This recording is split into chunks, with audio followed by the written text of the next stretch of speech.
karena kita masuk segmen HUT DKI Jakarta, jadi langsung Betawi ya nih kita kemarin juga pemirsa. Oh iya. Nah boleh nih Ayah pantun sedikit ya. Tika. Aduh, nah persiapan dulu. Pemirsa, naik MRT turunnya di stasiun Haji Nawi. Cakep. Nah, keluar pintu utara, lanjut jalan kaki. Nah, itu dia profil akademisi keren asli Betawi yang sebentar lagi kita wawancara di SPI. Waduh, tanpa menunggu lama kalau gitu langsung saja kita sapa sudah tersambung dengan Profesor Nurhaya Muhtar dan juga Profesor Agus Sofyan. Keduanya merupakan profesor sekaligus dosen asli Betawi yang saat ini aktif mengajar di Amerika. Nah, selamat malam waktu Amerika, Prof. Aya dan juga Prof. Agus. Mungkin boleh diceritakan terlebih dahulu kepada kami dan juga pemirsa. Sekarang aktif mengajar di kampus mana dan juga mengajar mata kuliah apa? Boleh dari Prof. Agus dulu, silahkan Prof. Iya, terima kasih atas waktunya yang diberikan kepada saya. Saya mengajar di Big Sandy Community and Technical College. Mata ajar yang saya ajarkan adalah bidang biologi, terutama anatomi manusia dan juga mikrobiologi kesehatan. Itu dua mata kuliah besar yang saya ajar di sini. Oke, kalau Prof. Aya? Saya di Indiana University of Pennsylvania. Mata kuliah yang saya ajarkan, terutama saya mengajar untuk S1 dan S3, yaitu yang berhubungan dengan seperti komunikasi media, komunikasi juga antar komunikasi global, juga teknik-teknik peliputan untuk multimedia, baik itu televisi maupun radio maupun untuk social media. Oke, nah kita akan next ke pertanyaan selanjutnya, tapi sekarang saya ingin mulai dari Prof. Aya dulu. Prof. Aya mungkin boleh diceritain lika-liku begitu ya, lika-liku bagaimana berkompetisi di Amerika begitu bersama dengan akademisi yang lain. Ya, terima kasih Mbak Sarah sama Mbak Maria ya. Ada dua, terutama lika-likunya memang banyak, terutama buat mereka yang sudah kuliah di luar negeri itu dan mulai S2 maupun S3-nya. Tapi kalau kita bicara soal ketika sudah menjadi akademisi, dua hal yang selalu kita harus selalu lakukan adalah terus berusaha beradaptasi, dan terutama juga kendala bahasa ya. Karena muridnya kan dari mana-mana tuh.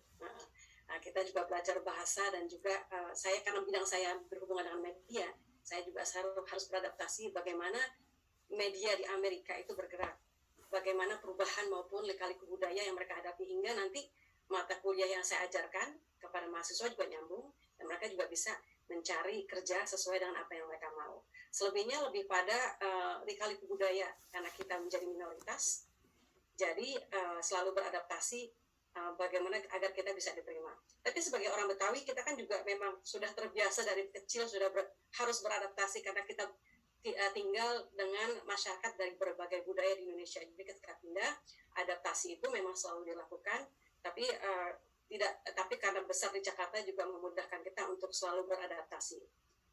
Oke, jadi menjadi orang Betawi membantu ya ternyata.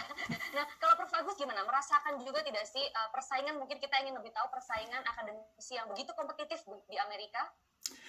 Kalau saya tidak ingin menakut-nakuti orang yang ingin sekolah di Amerika ya. Jadi pertama, untuk masuk sekolah di Amerika itu memang hal yang paling utama adalah nilai TOEFL kita dan GRE kita. Kalau kita udah bisa itu, sekolah di sini di Amerika itu saya rasa lebih mudah daripada sekolah di Indonesia.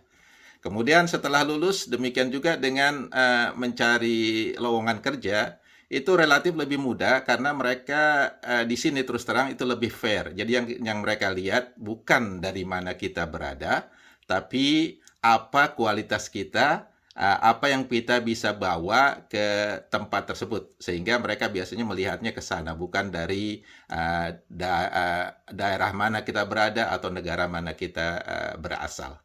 Itu mungkin yang bisa saya berikan.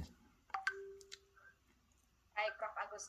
Nah, Prof. Agus, dan dari informasi kita dapatkan nih, selain mengajar, ternyata katanya Prof. Agus juga aktif di berbagai komunitas, salah satunya komunitas muslim setempat, dan katanya mengajar dan menggunakan bahasa Indonesia nih, Prof. Tapi sebelum kita mau tanyakan ke Prof. Agus, kita juga diciptakan ini untuk pemirsa, mungkin untuk pemirsa tahu lebih lanjut lagi seperti apa ini pengajaran yang diberikan oleh Prof. Agus. What is going to be cool? say it? Buku. Buku. What is buku mean? English. What is? It's almost similar. Oh, book. Okay. I see. Get it? Yeah. Nah, tadi kita lihat tuh ada buku Ikro juga, Prof. Agus. Mungkin bisa ceritakan itu lagi ngapain, lagi ngajarin apa, Prof? Dan seperti apa sih kegiatannya sehari-hari di sana? Oke, terima kasih ya atas tampilan YouTube dari channel saya tersebut. Jadi kebetulan memang saya aktif ya, agak aktif di lokal masjid di sini. Dan ada salah satu warga Amerika yang convert, yang masuk Islam. Dan sebagai pemberitahuan bahwa di Kentucky Timur ini mereka itu biasanya sulit untuk menerima agama lain. Tapi alhamdulillah ya satu pemuda ini mau masuk Islam. Kemudian saya menjadi mentornya, mengajarkan dia mulai dari cara sholat, cara berwudu, dan juga cara membaca Al-Quran. Ini baru hampir sebulan ya berjalan. Jadi mohon doanya agar pemuda tersebut bisa lancar dalam pelajarannya. Dan juga dia memang sangat senang dengan bahasa, sepertinya juga pengen belajar bahasa Indonesia. Jadi saya ajarkan juga sekalian. Membaik bahasa Indonesia ya, Prof ya. Iya, benar. Nah, kalau misalnya kita juga lihat nih bagaimana Prof Agus memberikan ini ya, ada ilmu-ilmunya kepada teman-teman di Amerika Serikat juga terkait dengan pemahaman agama dan juga di bahasa juga. Nah, Prof Aya, ini kita mau tahu lebih lanjut lagi terkait platform yang dimana Prof Agus dan Prof Aya juga bergabung, yaitu Fokus Indonesia. Sebenarnya seperti apa sih platform ini dan bergerak ke bidang apa sebenarnya, Prof Aya? Indonesia Fokus ini merupakan satu organisasi yang kami establish ya sekitar 13 tahun yang lalu. Intinya adalah para dosen Indonesia yang ada di Amerika melihat kita perlu melakukan organisasi dan juga memotivasi teman-teman dari Indonesia dan Amerika yang ingin terus melakukan riset tentang Indonesia. Itu intinya. Ada beberapa organisasi lainnya, cuma kita lebih independen dan kita terus mengadakan kegiatan itu. Beberapa goalnya, yaitu tujuannya terutama adalah 3 hal. Yang pertama, yang tadi saya sebutkan, mendorong teman-teman baik Indonesia, Amerika maupun Eropa untuk melakukan riset yang berhubungan dengan Indonesia. Dan kedua adalah bagaimana ada interaksi. Karena kalau ada interaksi, ada motivasi untuk kita bekerja bersama, dan akhirnya riset seputar Indonesia akan terus hidup. Dan ketiga, ini alasan kenapa kita selalu melakukan di Indonesia. Sekitar 20 tahun yang lalu misalnya, di Amerika banyak sekali kampus-kampus yang fokus pada Indonesian Studies. Tapi selama 10 tahun terakhir itu, hampir nilainya makin sangat rendah. Misalnya waktu saya di Ohio University, mahasiswa Indonesia hampir sampai 50, sekarang udah hampir tidak ada. Jadi dengan adanya Indonesia Fokus setiap tahun dan melakukannya dan menyelenggarakannya di kampus-kampus Amerika, jadi kampus Amerika pun bisa mengekspos kampus mereka bahwa kita masih selalu tertarik loh, dan kalau memang tertarik untuk belajar, kita masih terus melakukan Indonesian Studies selama ada interest maupun ada funding. Jadi 3 goals itu membuat kita selalu berusaha melakukan konferensi tahunan, selain juga ada jurnal ilmiah, karena dengan melakukan semua hal itu semoga networking tetap ada, motivasi juga selalu ada, dan kerjasama maupun riset-riset tentang Indonesia dalam berbagai bidang masih bisa dibaca baik untuk akademisi Indonesia maupun akademisi di luar negeri. Tahun ini kita rencananya mengadakannya di University of Pittsburgh.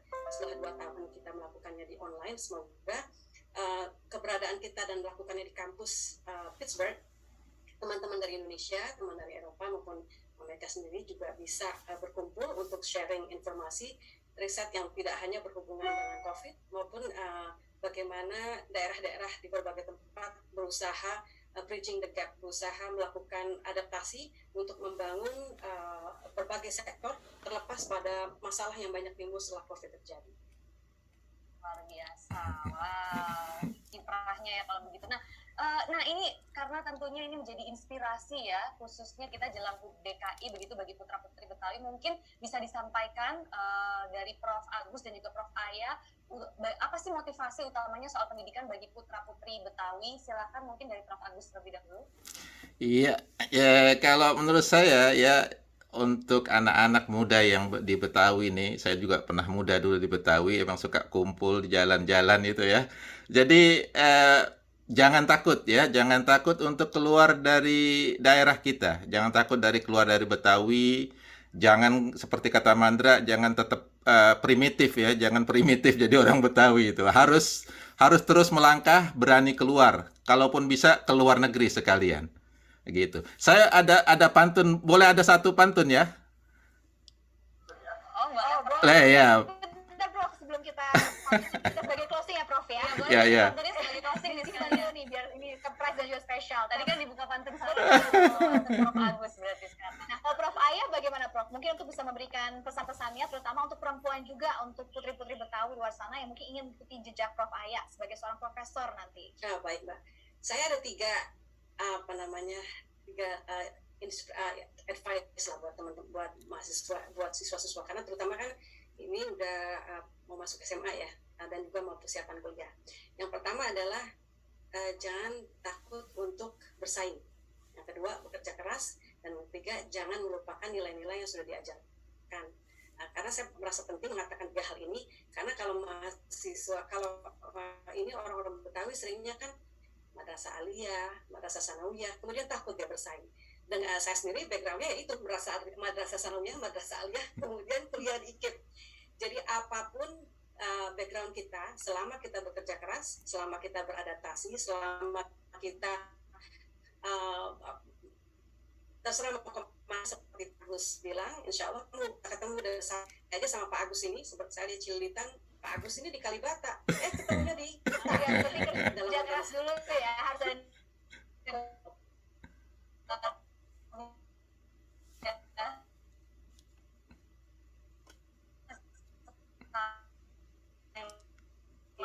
ini ya putra putri Betawi ke Mesir. sekali lagi kita sapa nih ada Amerika, jadi mungkin jaringannya Prof Agus. Iya, Juga, Prof. sedang kayaknya connectionnya agak unstable. Prof Agus. Iya, iya. Iya, ini sudah tergabung kembali. Silakan Prof, kita tunggu pantunnya nih. Oke, ini pantun. Pantunnya ditunggu. Dengar ya? Bisa? Ya. Dengar, jelas. Ya. Silakan. Pantunnya saya ambil dari bait Indung-Indung ya. Orang Betawi itu pasti tahu Indung-Indung kepala lindung. Salah satu baitnya itu adalah La haula wala quwata, mata melihat seperti buta. Anak siapa anak Kalibata, sekarang tinggalnya di Amerika.